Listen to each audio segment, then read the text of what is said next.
الحمد لله الذي خلق السماوات والأرض وجعل الظلمات والنور ثم الذين كفروا بربهم يعدلون۔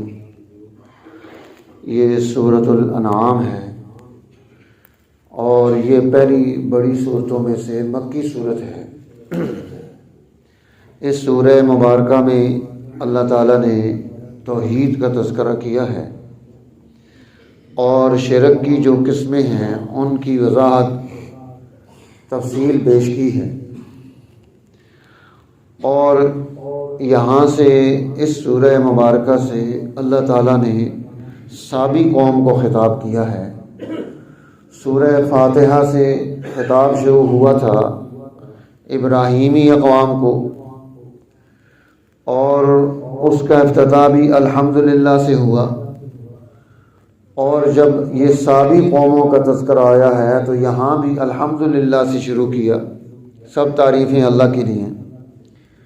سیدنا ادریس علیہ السلام، سیدنا نوح علیہ السلام اور سیدنا ابراہیم خلیل اللہ علیہ السلام سے پہلے کی جو قومیں ہیں یہ سابق قومیں ہیں، اور ان سابق اقوام میں ہندو قومیں بھی آتی ہیں، آریہ سماج وغیرہ کی۔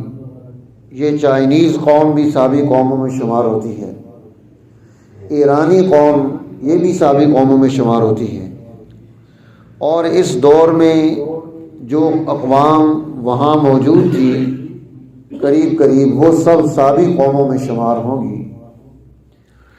جس طرح ملت ابراہیمی میں شرک کو، کفر کو، بہت ساری چیزوں کو شامل کر لیا گیا، اسی طرح سابق قوموں نے بھی اپنے اندر یہ چیز پیدا کر لی۔ بنیادی طور پر انہوں نے دو خدا بنا لیے کہ نور کا خدا الگ ہے، ظلمت کا خدا الگ ہے، خیر کا خدا الگ ہے، شر کا خدا الگ ہے۔ وہ کہتے تھے کہ یہ کیسے ہو سکتا ہے کہ ایک ہی خدا سے خیر بھی پھوٹ رہی ہو اور شر بھی وہیں سے نکلے، ایک ہی خدا روشنی بھی پیدا کر رہا ہو اور وہی خدا ظلمت بھی پیدا کر رہا ہو۔ اور پھر یہ قصہ یہاں ختم نہیں ہوا، آگے بڑھتا رہا۔ اب جیسے ہندوؤں نے لاکھوں خدا بنا لیے اور ان کی عبادت شروع کر دی، اور ان میں جو ایک قوم ہندوؤں میں آریہ سماج تھی یہ تثلیث کی قائل ہوئی، انہوں نے 3 خدا بنا لیے۔ جس طرح عیسائیوں نے عقیدہ تثلیث اختیار کیا تھا 3 خداؤں کا، قرآن حکیم یہاں تفصیل پیش کرتا ہے کہ کائنات میں جتنی چیزیں موجود ہیں یا تو وہ جو ہے نا اعراض ہیں جن کا کوئی وجود ہے، جیسے آسمان ہے، زمین ہے، ان چیزوں کے وجود ہیں، ان کا پیدا کرنے والا بھی وہی ہے، اور کچھ چیزیں جواہرات ہیں، جواہر ہیں، جیسے نور اور ظلمت ہے، روشنیاں ہیں، یہ اپنا وجود نہیں رکھتے، کسی وجود کے ساتھ قائم ہیں۔ تو ان تمام کا پیدا کرنے والا اللہ ہے۔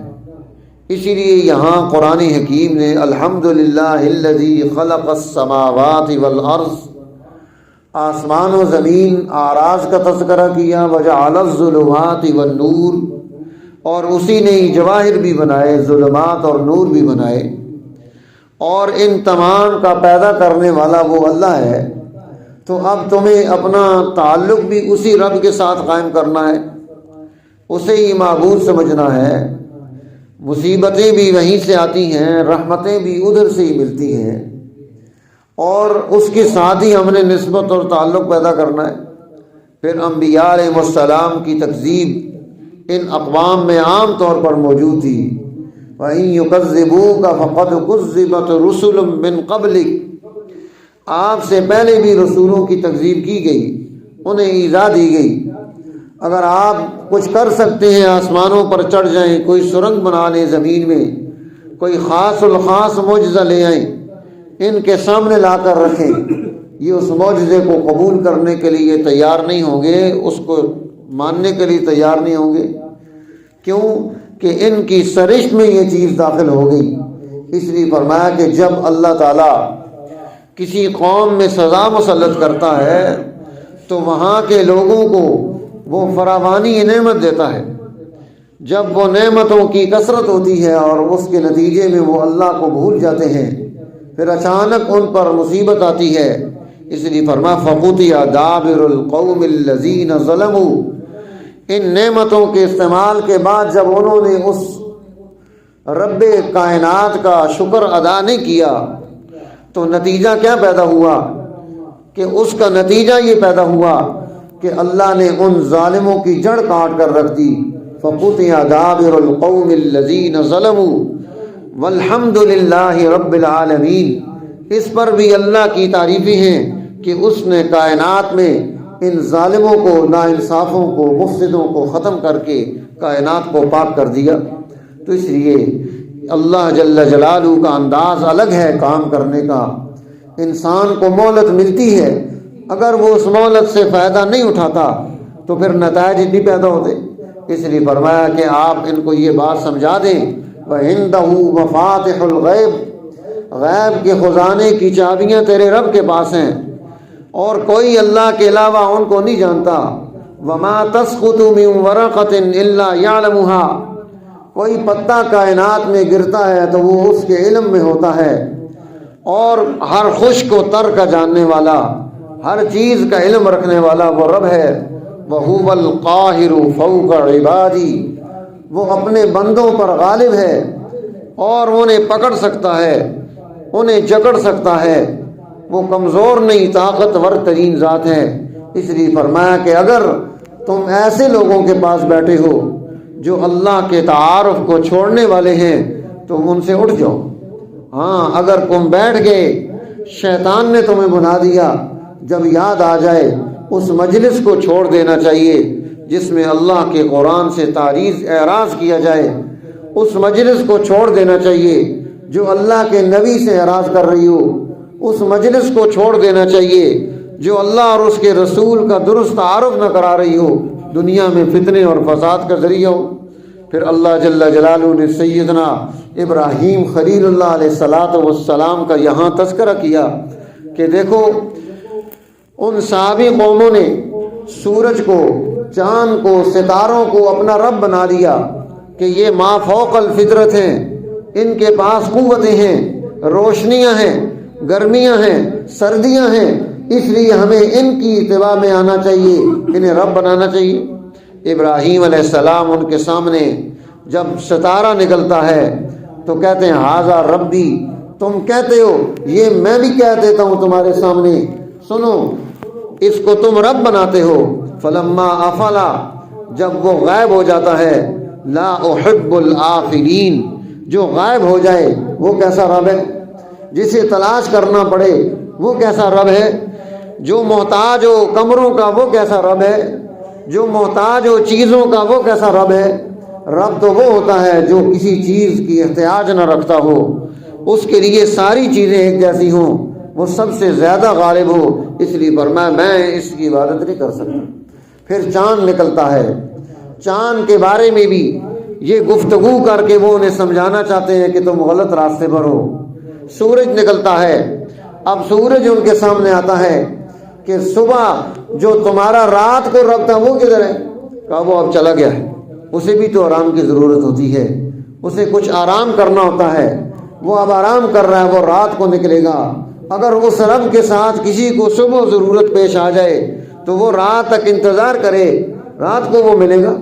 اب جب صبح چاند سورج نکلا، ھذا ربی ھذا اکبر، یہ تو بڑا ہے، اس کے پاس قوتیں زیادہ ہیں، اس کے پاس طاقت زیادہ ہے، اس نے ساری کائنات کو منور کر دیا ہے، اسے رب بنا لو.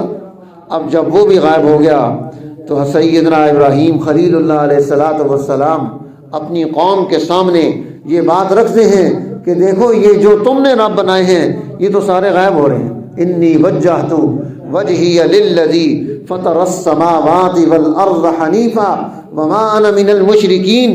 میں نے اپنی توجہ اس رب کریم کی طرف کر لی ہے جس نے آسمانوں کو وجود بخشا، زمین کو پیدا کیا، اور میں تمہارے ساتھ مل کر ان کو شریک نہیں ٹھہرا سکتا اس کا، کیونکہ یہ اس کی مخلوق ہیں۔ فرمایا وَتِلْكَ حُجَّتُنَا آتَيْنَاهَا ابراہیم علی قومی، اب یہ وہ حجت تھی جو ہم نے حضرت ابراہیم علیہ السلام کو دی تھی، انہوں نے قوم کے سامنے رکھ دی۔ اب یہ ان کے بعد کے سارے نبی وہ اس حجت کو قائم کرتے ہوئے، ان کی اولادیں وہ دین حق پر قائم ہیں، وہ اس کو قائم کر رہی ہیں۔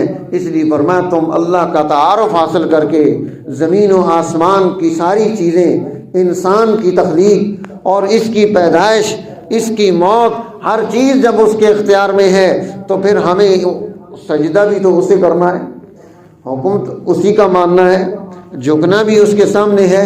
اس لیے فرمایا بدیع السماوات والارض انا یکون لہ ولد ولم تکن لہ صاحبہ، نہ اس کی کوئی بیوی ہے نہ اس کی کوئی اولاد ہے، جیسے تم کہتے ہو جو ہے نا، انہوں نے کہا عیسیٰ اس کا بیٹا ہے، اسی طرح عزیر اس کا بیٹا ہے۔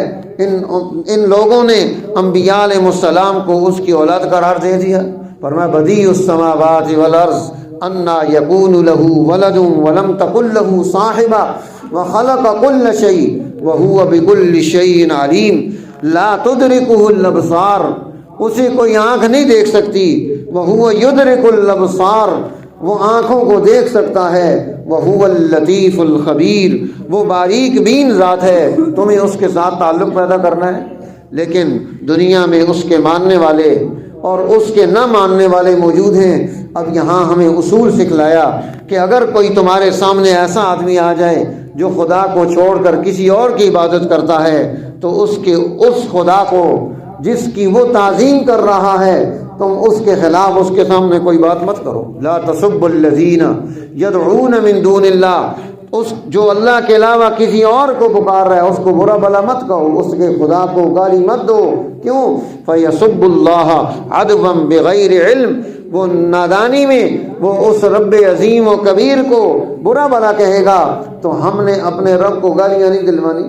تو اس لیے سوسائٹی میں فرقہ پیدا کرنا، انتشار پیدا کرنا، نفرت پیدا کرنا، دین اسلام اس سے منع کرتا ہے۔